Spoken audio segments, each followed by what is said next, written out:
scent of Netheril hangs heavy in this place. The brain is close, as is the crown. I'm glad we faced such a monster together.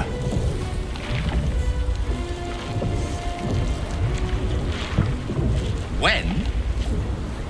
I'm glad you have such confidence in our endeavor. I confess, my own's not constructed from such immutable materials. I made a promise to my goddess. One I will do my best to keep. For the sake of this city, I can only hope that my best will be enough.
I hope that wasn't our last kiss. I'd take 1,000 more if I could. Thought occurs to you as you gaze at the monstrosity above. Gale's orb remains an option, one that could put an end to the Absolute once and for all. You're plotting something, aren't you? Come on then, out with it. I'd rather know before we take on that cerebral monstrosity.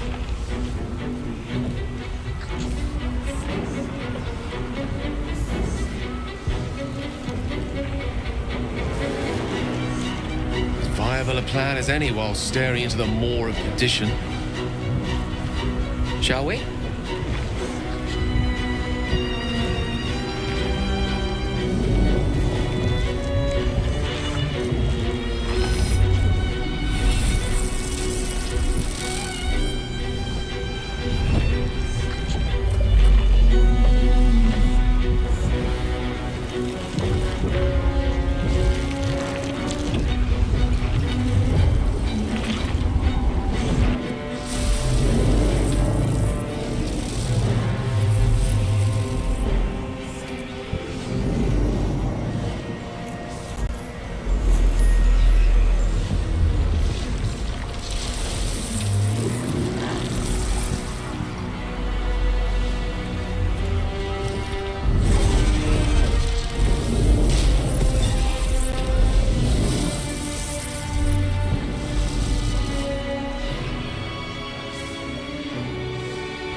Crown of Carsus, the site of power, the site of domination.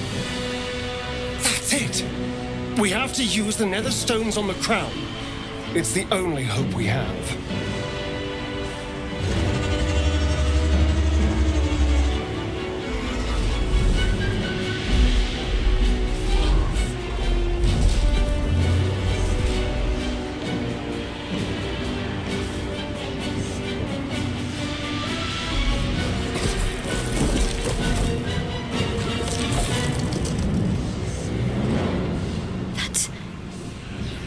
The person from my dreams.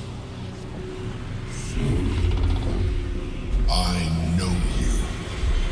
I know everything about you. Your thoughts, your feelings, your weaknesses. And so do they. But it seems that Gale's mind is elsewhere. The crown. It's somewhere in the Gionthar.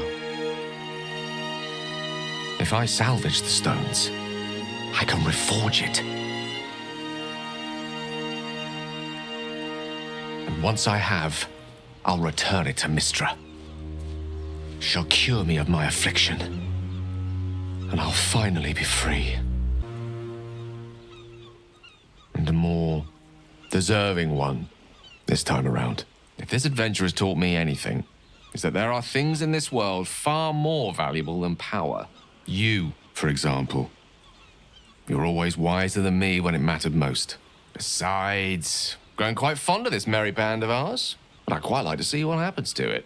I'm sure Mistra will summon me soon enough, but until then, I propose we celebrate our victory the mortal way, with a drink in our hands and reckless abandon in our hearts.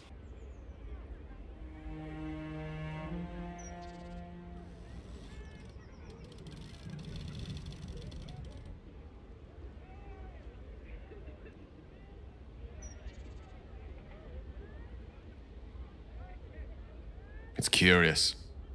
After all the wonders and monstrosities we've witnessed, waking beside you seems more unreal than any of it.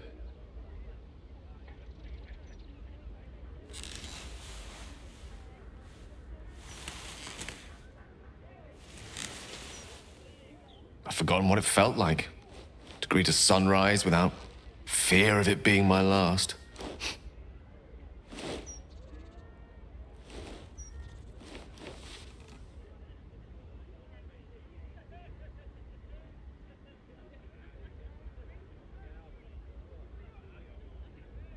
I think we'll have plenty of time to do just that.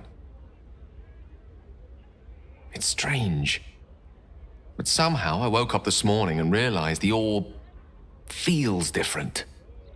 No clamor, no desperation, no hunger.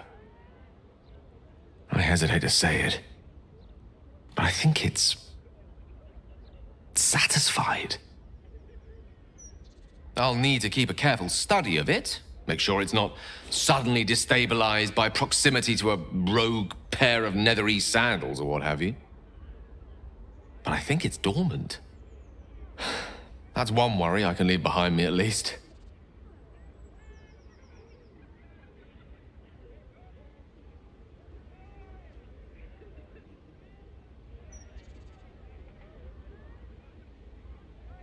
Quite. Though on the subject of our future plans, there was something I wanted to discuss with you. I thought I might take this opportunity to reinvent myself, or uninvent myself to be more accurate. You're now in the company of plain old Gale Decarius, a most brilliant wizard of intentionally limited renown. At your service.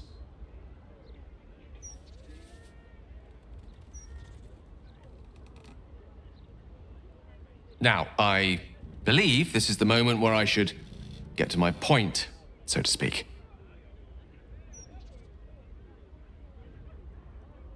I love you. More than I've ever loved anyone, mortal or immortal. And you've proven your love for me in more ways than even the greatest mathematicians would dare to count. That being said, I wondered if you might consider accompanying me back to Waterdeep as a new member of the Decarius clan.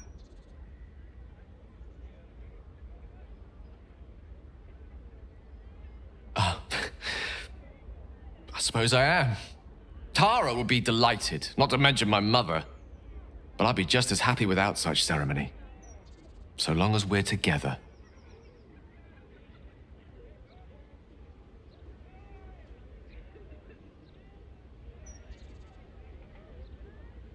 You will? Oh, thank goodness for that. We'll need to make the arrangements, of course. The Decarius clan is scattered far and wide, and you'll have invites of your own to send out, I'm sure. But that's all to come.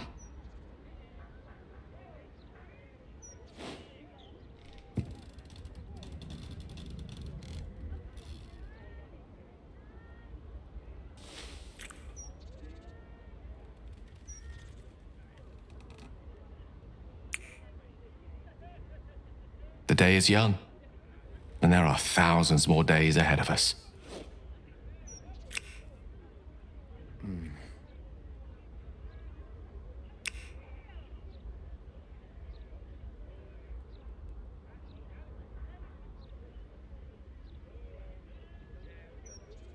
You and Gale have made a home for yourselves in Waterdeep.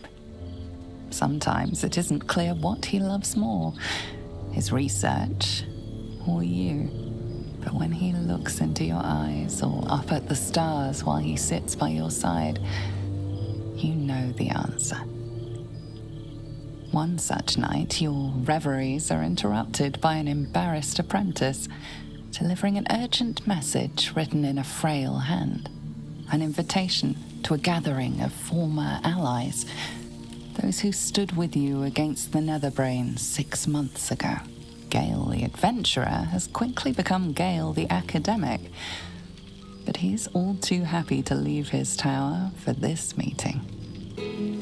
You're quite certain I look acceptable? I can't remember when I last wore something other than my teaching robes. Feels a little odd to find myself in something so unsinged.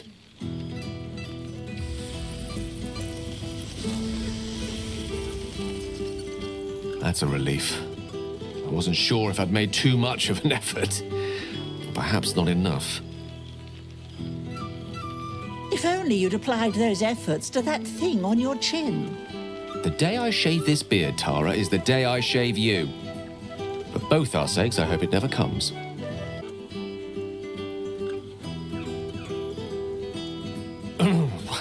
Not in front of Tara, please. Oh, don't mind me. I'm only your oldest friend and your mother's most voluble confidant. Do whatever you please. I don't mind.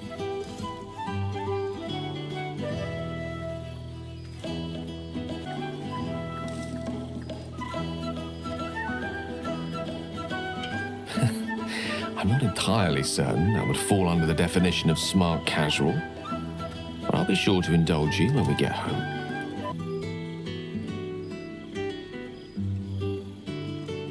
Perhaps I am overthinking things a little. I do rather like what I'm wearing. No harm in taking pride in your appearance, Mr. Dekarios. Though I do so wish you'd take more pride in that chin of yours.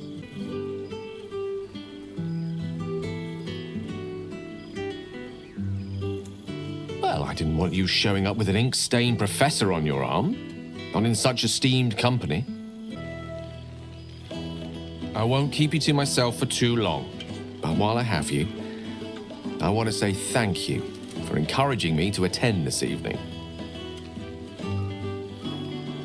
Teaching at Blackstaff Academy has proven such an unexpected pleasure.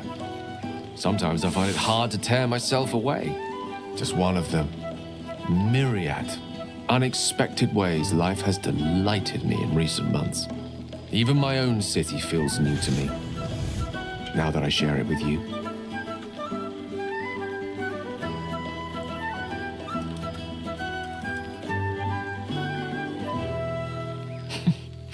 That you do. I've not had so much fun in Waterdeep since my own days as a Blackstaff apprentice. You've certainly made quite the impression on my friends down at the Yawning Portal. The last I heard, they were thinking of naming a drink after you.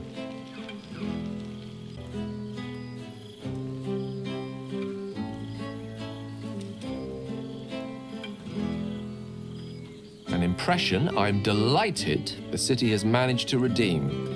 As have I hope.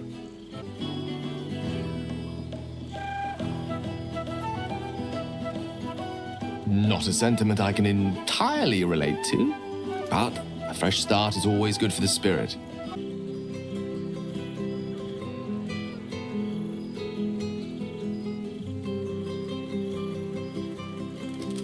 I'm just glad you're happy there. When we met, our lives were rather different, and being here this evening, well, reminds me how much has changed. When Mistra quelled the orb at last, she did more than rid me of its threat. She created room for hope, where once I only felt despair. Standing here, now, I no longer see the people we were. Frightened, desperate, alone. We changed. We survived. And we did it together. I've missed them. I've missed this.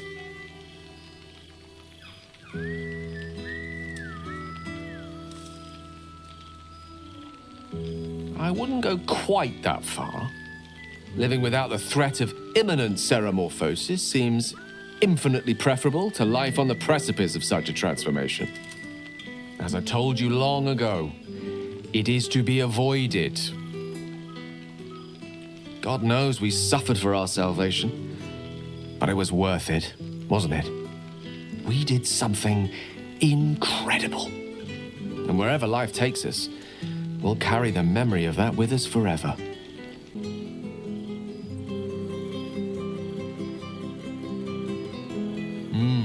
I suggest we steer clear of the trades war during Joaquin Tide in that case.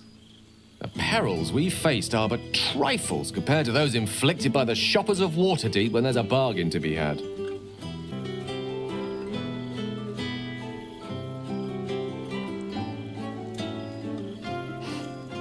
I'm not sure I'll ever get over my good fortune in that respect.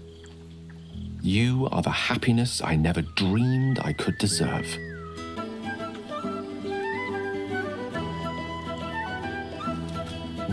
No. I prefer the warmth of my library's hearth these days. But the feeling of adventure, I confess, that I long for.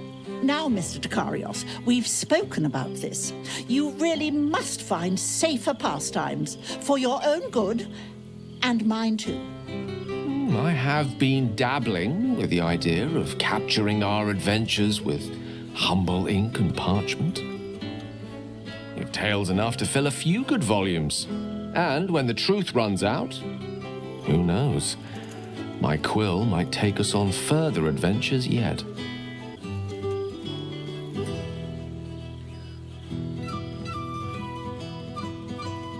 And I'm quite certain they're as delighted to see you as you are to see them.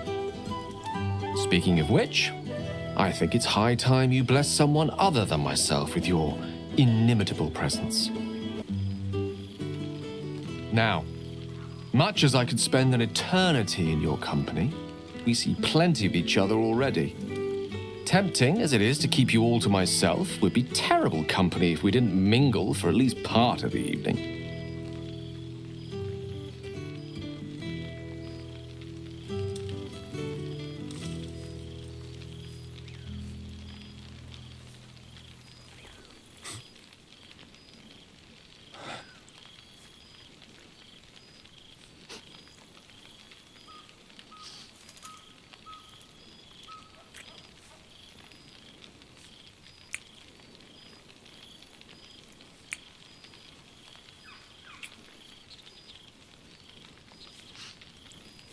I love you.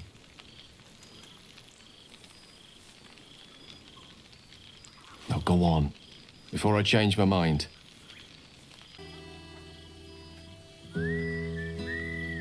Enjoy yourself, my love. I'll be right here if you need me. Or else somewhere near the buffet. I know my charm is intoxicating, but let's not be poor company. Go, have fun. I promise I'll stay out of trouble for one evening. Oh, hello, darling. I wasn't sure you'd make it.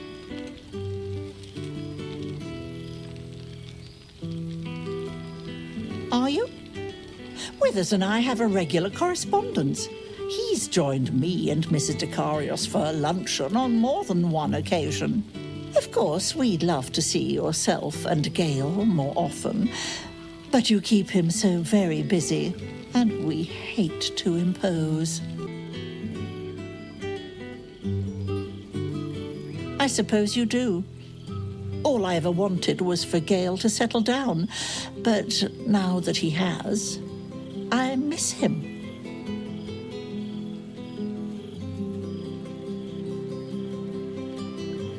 Yes, I am. And you're a dear for putting up with this cranky old Tressim.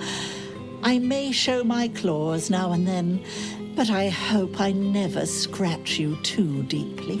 Gale, on the other hand, the way he leaves his potions in absolute disarray. I know for certain he wasn't raised in a barn, but you'd never know it. We must begin our campaign to set him on the straight and narrow when we return home.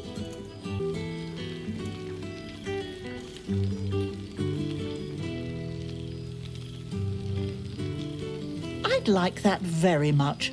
Thank you, darling.